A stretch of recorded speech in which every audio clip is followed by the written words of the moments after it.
Hello. How are you doing? And this video will make you feel even better. Because we are going to know more about our friend, disappointment, then we will be able to see how dangerous and dark could it be. We called it our friend because it's a very common feeling. We all feel it from time to time. Some of these disappointments will not make much of a difference.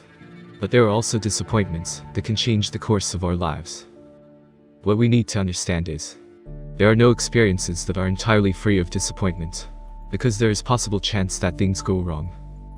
Even if things go right, we might still feel disappointing because the result is not as much as we expected. This is what makes disappointment such a complex and confusing feeling. So, how bad we feel disappointment, it depends on how high were our expectations. Because we often build dreams on top of the expectations, and with a little bit of imagination, we develop emotional connection with the dreams by imagine how things are going to be. And suddenly all dreams, goals and emotions get crashed. And we feel surprisingly empty from inside. I will make a video to explain the effect of imagination of our life, so make sure to subscribe to get notified when the video is out. Example to make it more simple.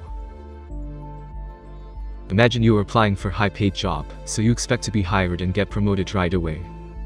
Then you start imagining what car are you going to buy, and already putting plans for vacations and so on.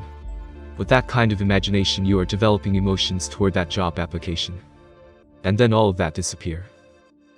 And you left out alone with all of these dreams and emotions to deal with. This is one of the reasons why gambling is really bad.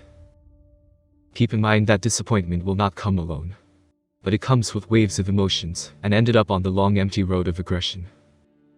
Apathy, guilt, depression, bad mood, tension, inability to focus, low self-esteem, irritability and loneliness. There is no way to prevent disappointment from happening. Unless we don't take any risks whatsoever, and this is not the right way to deal with life's challenges. But what we can do is to reduce the damage by making realistic expectations. And cut out the daydreams. I am not saying we should not have dreams, but what I am saying is not living in the imaginary dreams just yet. Instead, we make reasonable process toward those dreams. We have to not be afraid to take the risks of being disappointed. Some people even get the fear of making any progress on their life because of past experiences. At some point of our life we need to refresh some dreams and goals, or even delete them. Because some of the dreams which we think matter now, will not matter in few years' time. So, keep on updating. In the end, different people have different ways of healing and dealing with disappointment, based on their background and healing history. It doesn't really matter how we deal with it. What matters is we need to deal with it somehow.